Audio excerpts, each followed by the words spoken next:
Welcome to the White House briefing room. I know it's hard for you to understand. What do you... okay, I'm done. This is silly. When briefings happen, it can feel like a war room. My colleagues refer to it as beat the press. You said something from the podium. Was it accurate or not? I'm not going to engage on matters that deal with the outside counsel. They believe there are a lot of gotcha questions. It's unnecessarily hostile. Settle down. Not skeptical, but hostile. Frustration is apparent on both sides. If you spent a little bit more time reporting the news instead of trying to tear me down, you might actually see that we're working hard trying to provide you good information. The President of the United States should not refer to us as the enemy of the people. When you report fake news, which CNN does, you are the enemy of the people. Tonight, a behind-the-scenes look at a historic room. And I'm not taking any more questions. Built by another president who hated the press. President Nixon gets into office and said, we're going to move them some bitches. Battle in the briefing room. The president versus the press.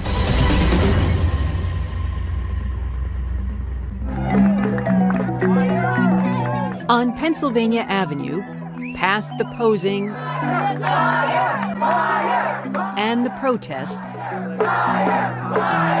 is the gate the White House press corps uses to get to work.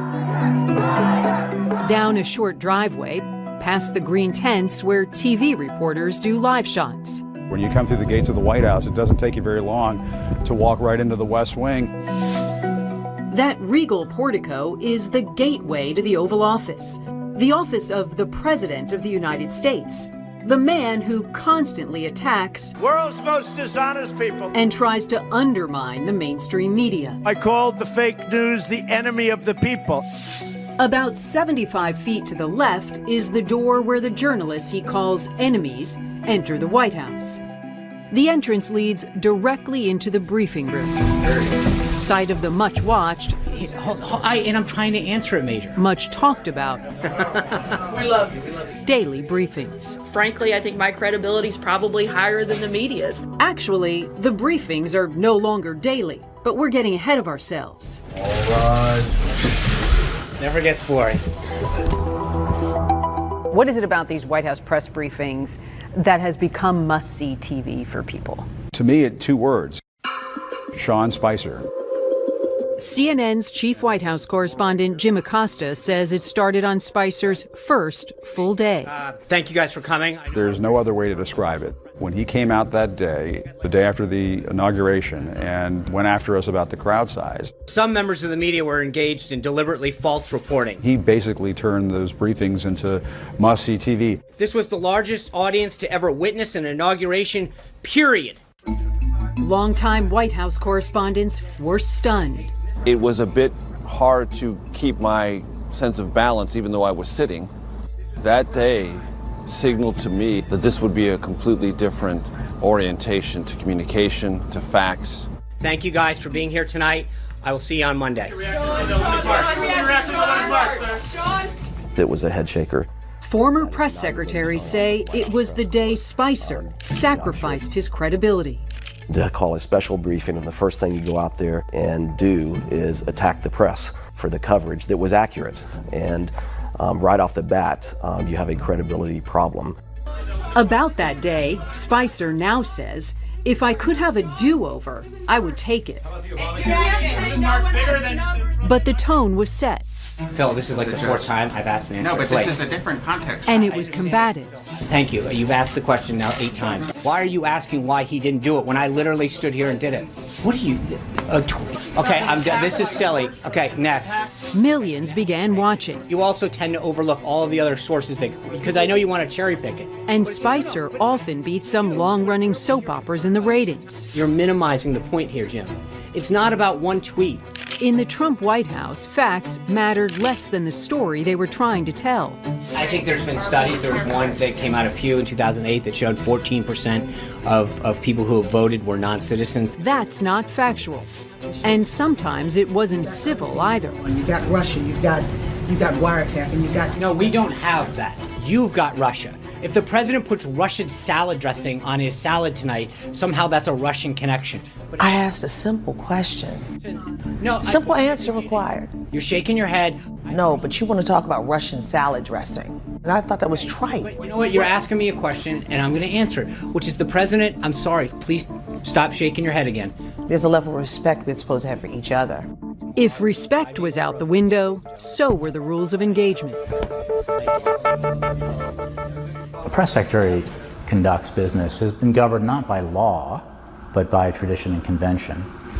So the convention was that first question went to the AP reporter or Associated Press. I'm glad to take some questions. Of course you can, John Roberts. There are reports that Spicer started where he wanted, Jim Stinson. often with conservative or non-traditional media. Daniel Halper, New York Post. It was essentially a message to the press, hey, Jennifer Wishon. if you don't do what we want you to do, you're going to get frozen out. John Gizzi. All right, thank you, Sean. White House reporter John Gizzi, who writes for a conservative website, sees it differently. Press secretaries have historically favored reporters and publications their bosses liked over those that they didn't. Take care. Bye-bye. Another way to avoid unwanted questions? Thank you, guys. I'll see you tomorrow. Happy Valentine's Day! End the briefing.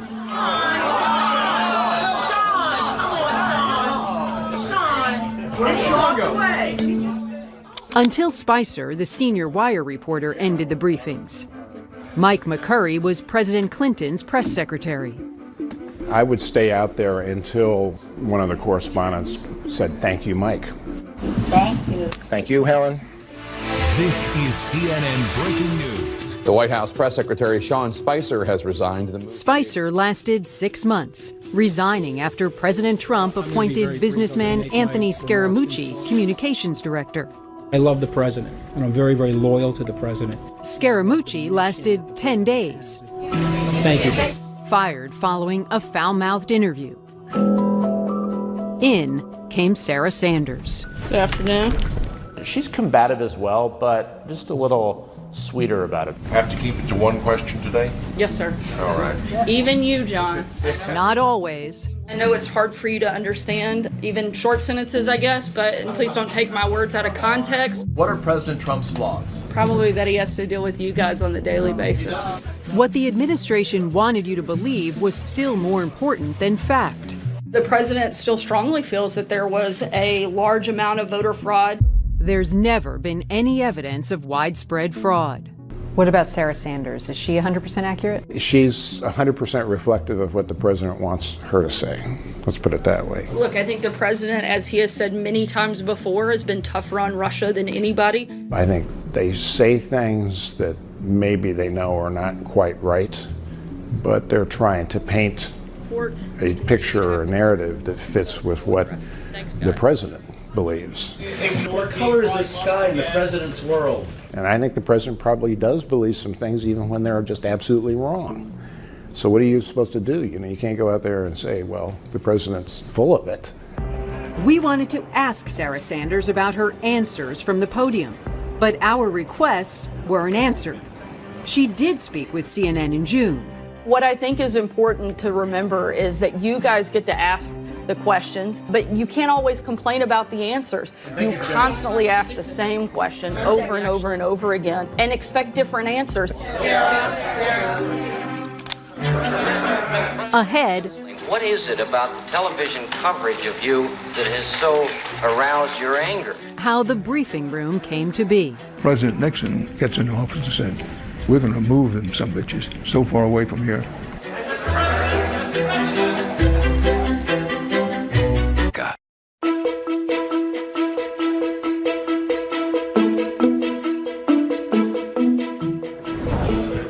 This is the press briefing room at the White House.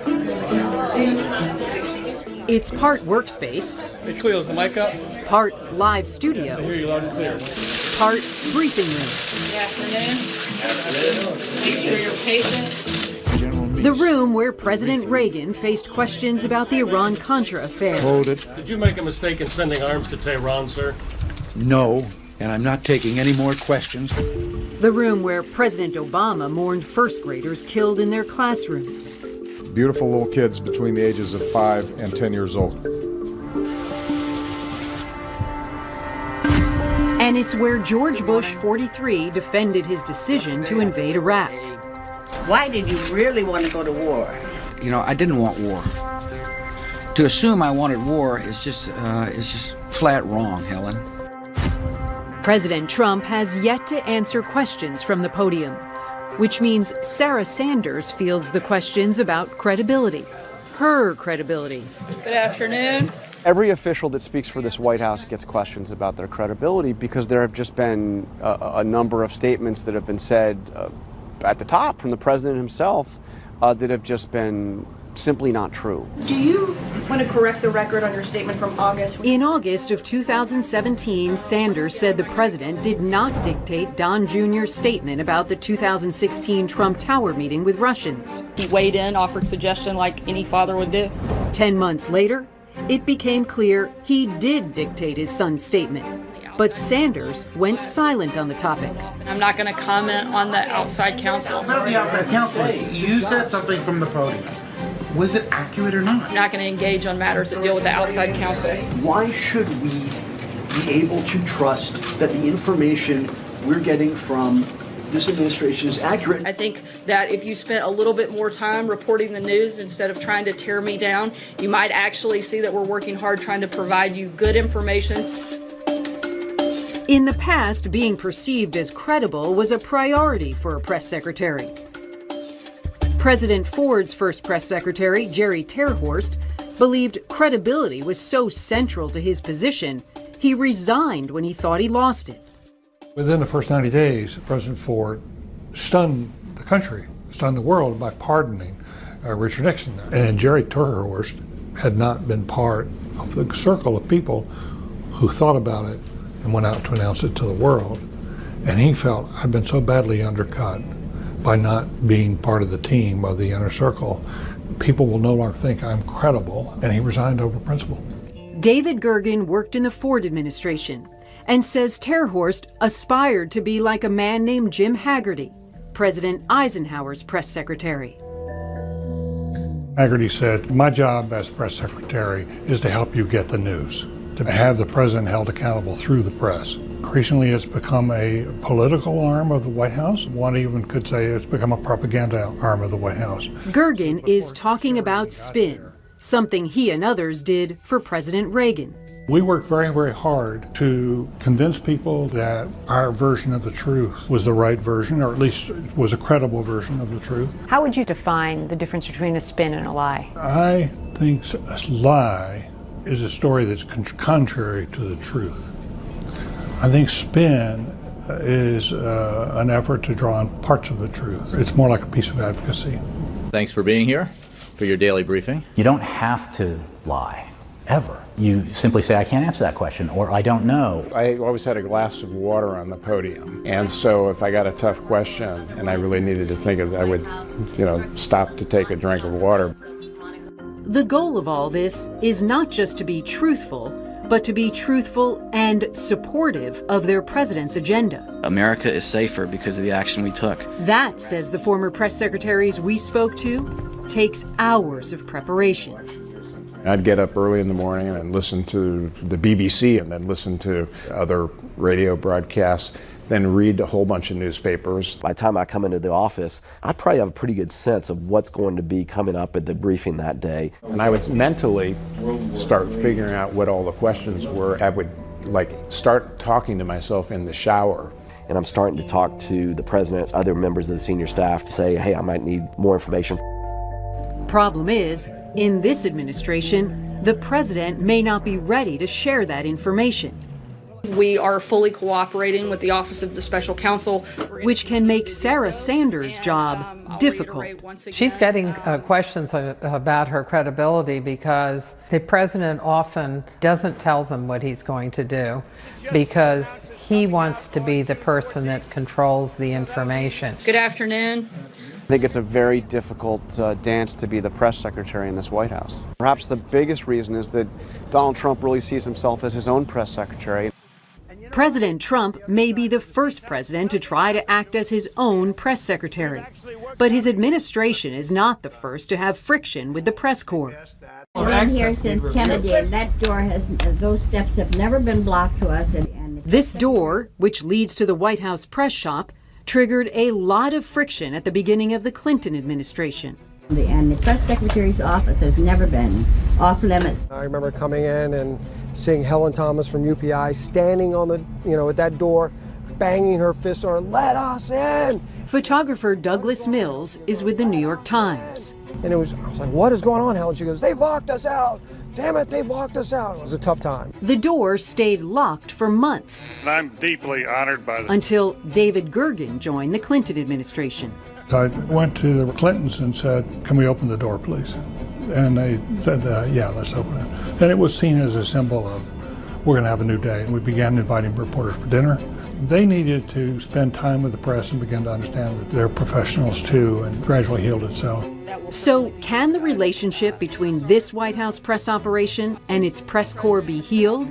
I think they're less interested in getting to a better relationship with the press than they are in using the press as a foil. Ahead, behind the scenes, in the briefing room. It's smaller than it looks on TV and kind of smells like socks.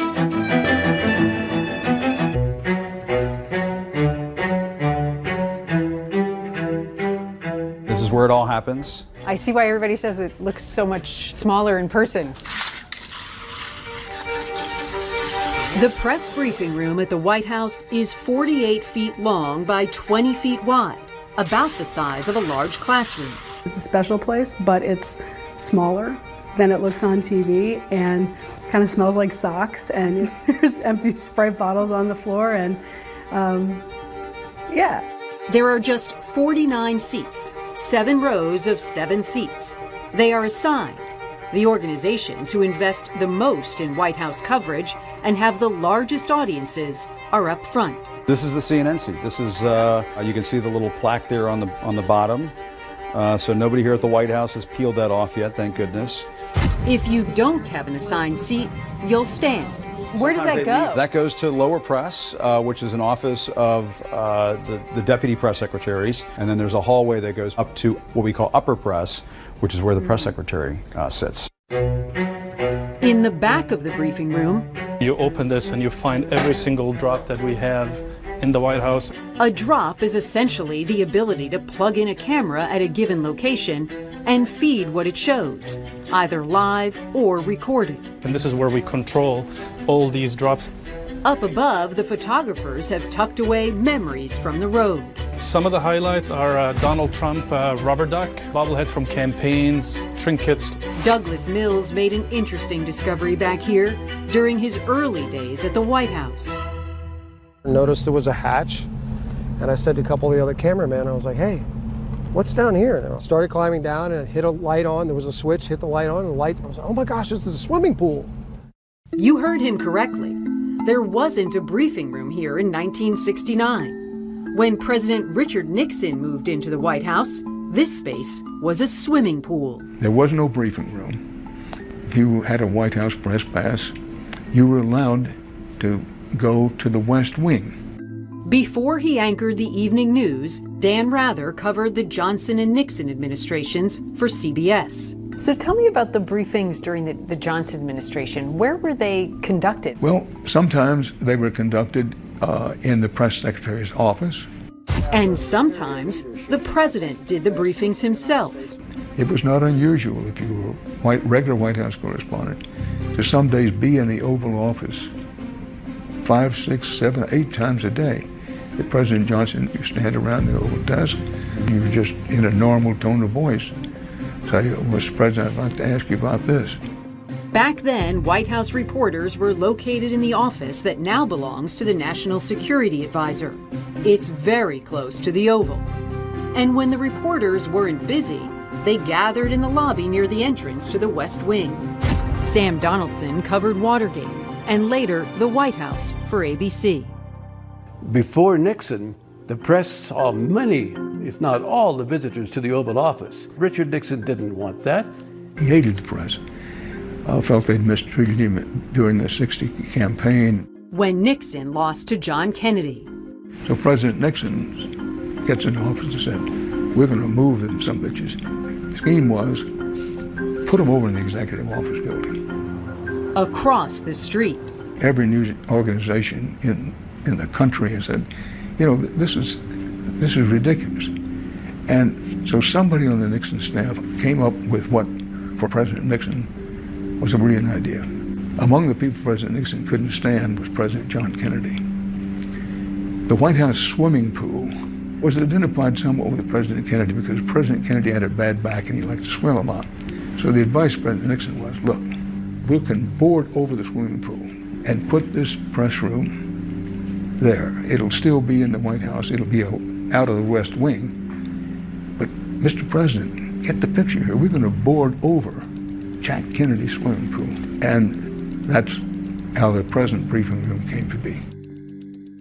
But the room you're used to didn't look this way when first constructed. And? Mr. President, says Ann Compton. She reported from the White House for more than 40 years. The briefing room itself looked like a doctor's waiting room with big stuffed sofas and captain's chairs and people milling around all day. Behind and under the press briefing room, the Nixon administration built office space for the press corps. We were on the first floor. Down below, there's a basement, which we nicknamed Lubyanka after a Russian prison. CNN has been in the basement since 1980. This is what we affectionately call the booth. We were assigned there as a startup network. Fox is right next door. It's a very small space. 9 by 9, about half the size of a bedroom. We're literally on top of each other. Right. You better not bring smelly food to work. Upstairs is a break room and a coffee machine with quite a backstory. This is the Tom Hanks espresso machine. Tom Hanks came into the White House for a tour probably 20 years ago. He said, "Where can I get a cup of coffee?" And somebody directed him right back to this room. To an old coffee dispenser where you put in a coin and the cup drops out. The front display was crawling with ants. And said, "I can't believe the press drinks this." Probably 2 months later, and up in the mail comes a beautiful coffee machine, espresso machine. Now somebody's got to put it together. This is the third one. About every 4 years, we get a letter from one of his assistants that says, "How's the machine doing?" Voila! Wow. Wow. That is he. Just ahead, the briefings go live. At some point I said, I'm allowing the broadcast guys to have full access to the briefing. Nobody thought it was a big deal. Welcome, ladies and gentlemen, to Theater of the Absurd. We do this 5 days a week, believe it or not.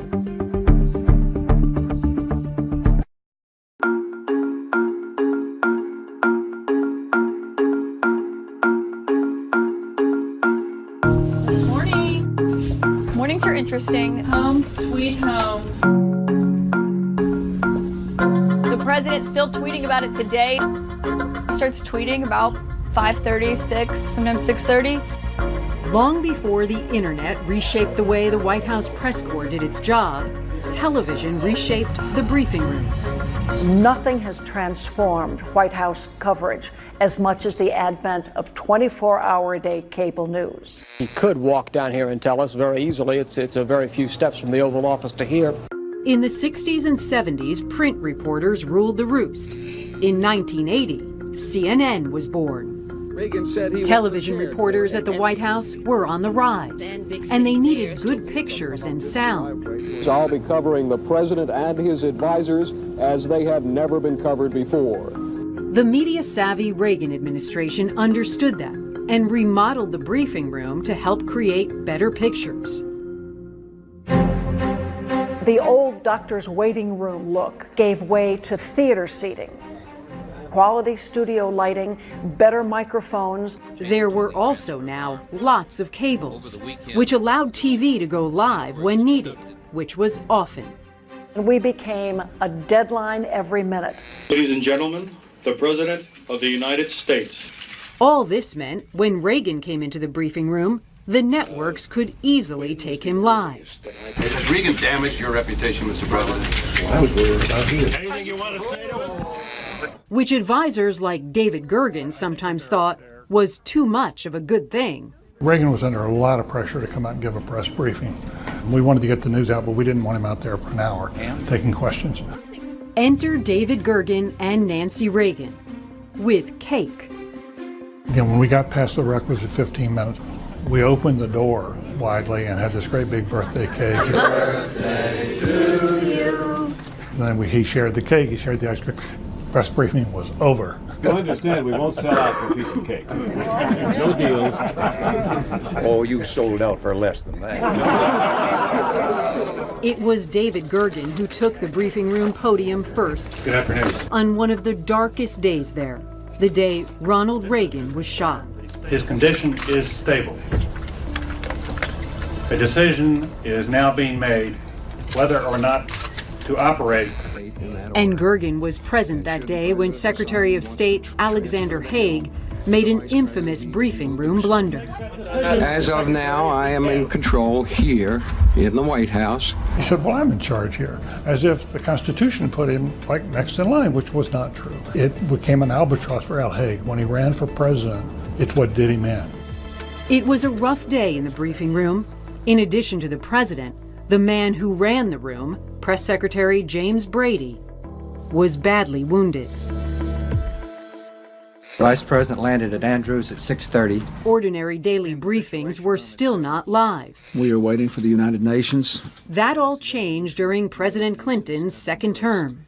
Vice Secretary Mike McCurry decided he would allow the daily briefing to be broadcast live. Several radio reporters, they came and met with me and said, look, we're at a disadvantage here because we need the sound in order to broadcast every hour on the hour. I had come from the State Department. I had been the spokesman at the U.S. State Department where the briefings were televised, and so I said, well, there's, I don't see any reason why we shouldn't do it. In fact, I didn't even ask permission. I think at some point I told Leon Panetta, who was the chief of staff, I said, I'm allowing the broadcast guys to have full access to the briefing now because they used to have limits on it. And he said, that's fine. I mean, nobody thought it was a big deal.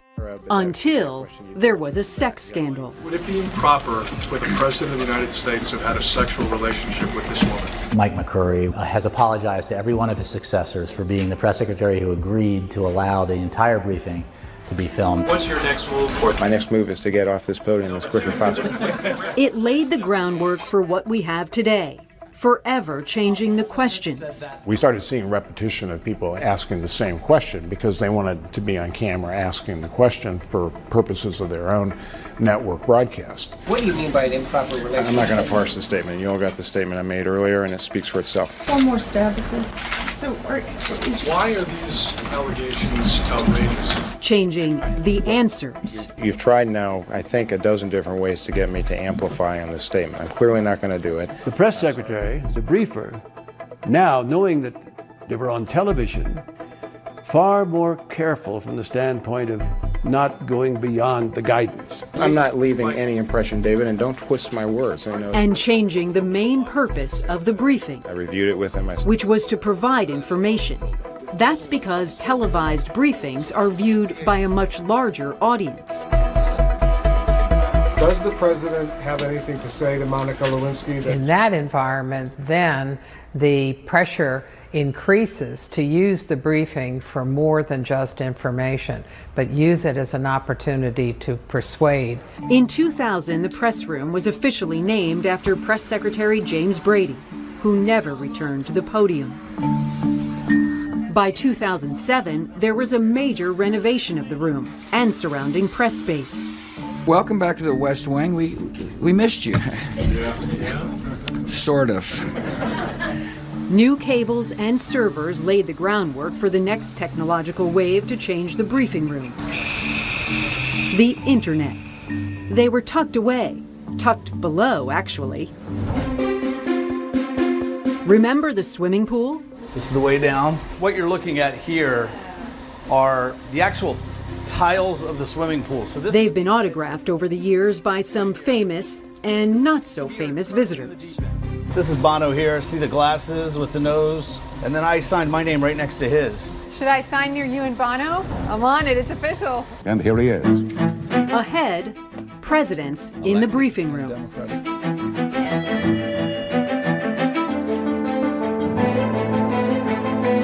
Guess they've been listening to me a lot more. Hillary Clinton. In the Trump era, this is the president's briefing room. I want to just tell you something. The president has taken the stage with him, and he treats rooms that are not the briefing room as the briefing room. Thank you, everybody. President Trump often answers questions en route to his chopper or at the end of Oval Office events. Thank you. I may. I'm not sure. That's the Democrat. In June, he even did 20 minutes of Q&A on the front lawn of the White House. Everybody's walking backwards, asking him questions. I've never seen a president do an interview on the front lawn, ever.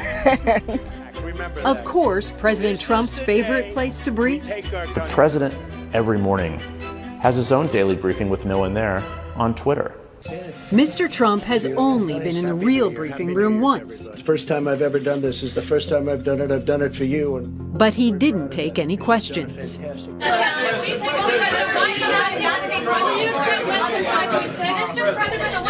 President Obama was willing to come in there at important times when he thought that something needed to be said or the engagement needed to happen. Trayvon Martin could have been me 35 years ago. Like after the not guilty verdict in the killing of Trayvon Martin. George H.W. Bush would come out. He did a lot of press conferences in the briefing room. At least once he used the room to play a joke. I was sitting here and I was just reading a sports page. And all of a sudden I hear this door open from behind me. I don't even look. And I hear, "Hey, can I borrow that sports page?" And I'm like, "Yeah, sure." And I just kind of like do this. And I hear, "Gotcha," and I look up and it's Bush 41 like in the door, and then he shuts the door real fast and takes off and the whole room scrambles. Good morning. His son didn't like the space much. Because it's so compact. I mean, the podium is just a few feet away from the front row. So he preferred more rose garden setting where the press was a little bit further back, it's a little more open, or East Room if it was a primetime news conference. As for those formal, solo presidential news conferences, President Obama did 20 of them in his first 23 months. President George W. Bush did 7. President Trump has also done 7. One in the East Room, less than a month after inauguration. The reporting is fake. I just see many, many untruthful things. Another in New York. Somebody said, "Well, this is the first news conference in a long time." I said, "What do you mean?" Every time I sit, I take a lot of questions from people that are screaming like maniacs. Rudy knows it's the informal, unplanned Q&A the president prefers. But I think we're going to have a very successful... He's had more than 300 of those interactions, quadruple the number President Obama had. Any questions? Yeah. So is this president's preference for informal over formal a problem? It is a problem, and to be clear, it's not as if asking him questions will necessarily result in truthful, candid answers. But it is important to be able, in this U.S. democracy, to question our president, and he has shielded himself from that. Mr. President, are you a racist? Formal press conferences give you a chance to ask questions at greater length. They're not on the fly. You're not shouting them. He doesn't get to control when he cuts it off the same way. In January 2018, the president cut off a question about immigration from CNN's Jim Acosta. Just Caucasian or white countries, sir, or do you want people to come in from other parts of the world where there are people of color? Thank you. That's enough. Put down the mic. Months later, this happened. You are a rude, terrible person. The fallout has journalists alarmed. That's next. I could do something that's fantastic.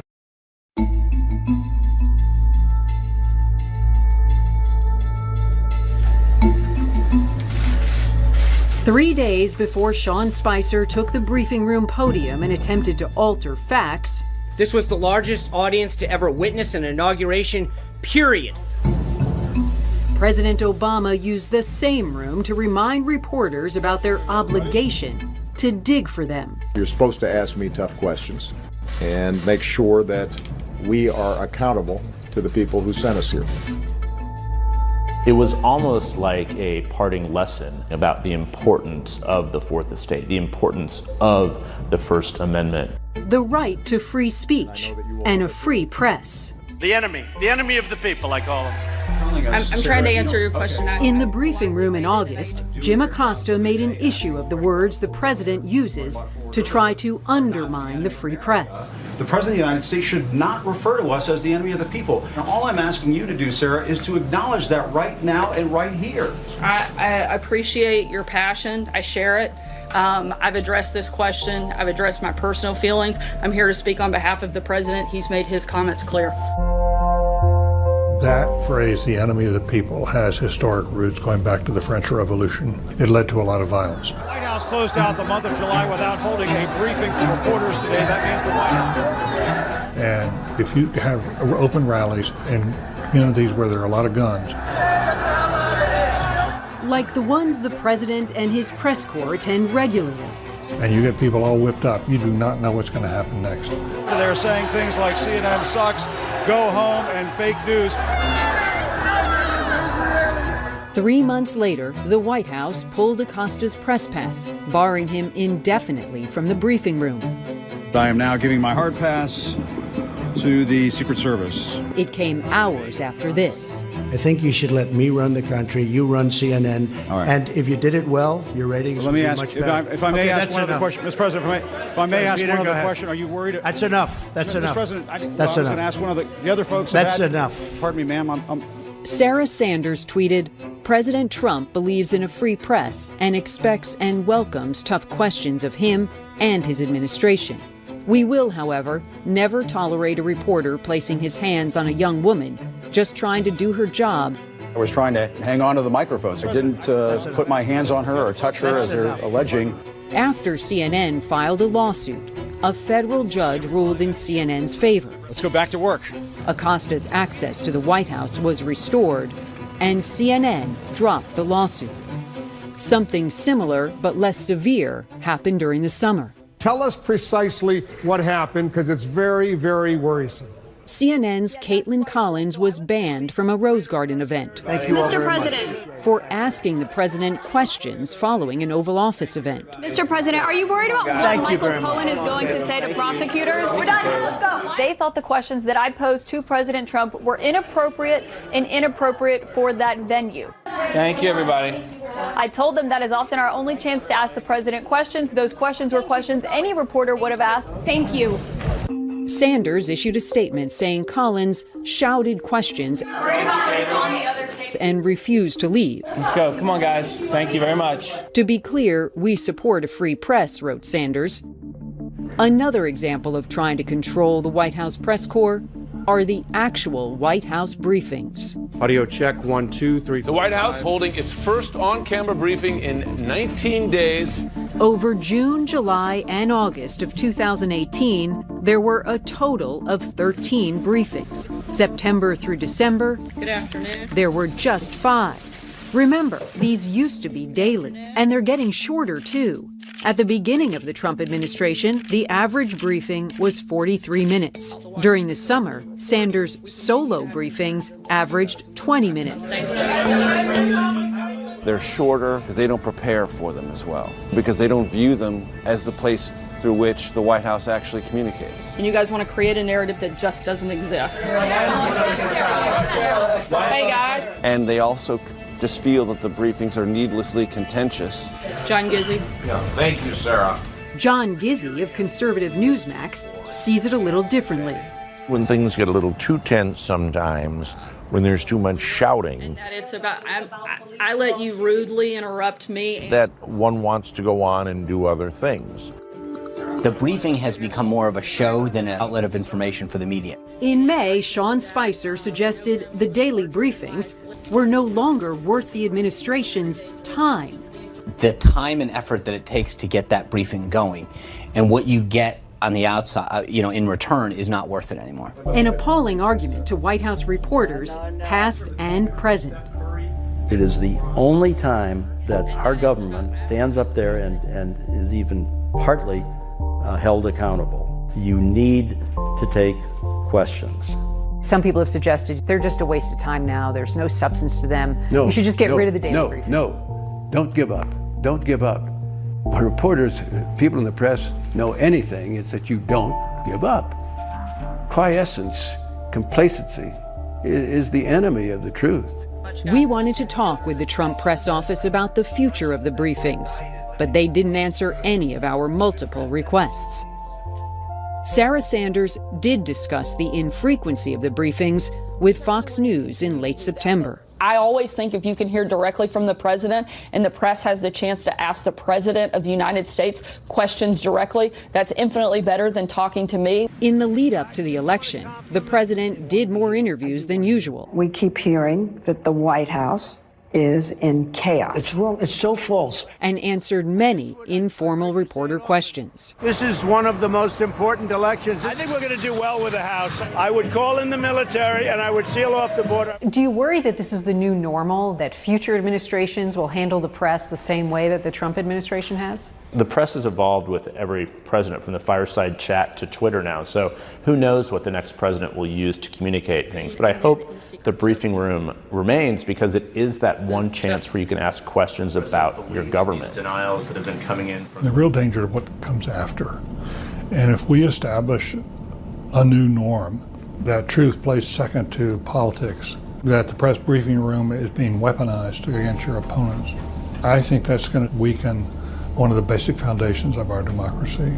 We've always taken for granted our democracy is sacred, it's been here forever, it's going to stay forever. Over a dozen countries since the end of the Cold War have gone from being democracies to authoritarian states.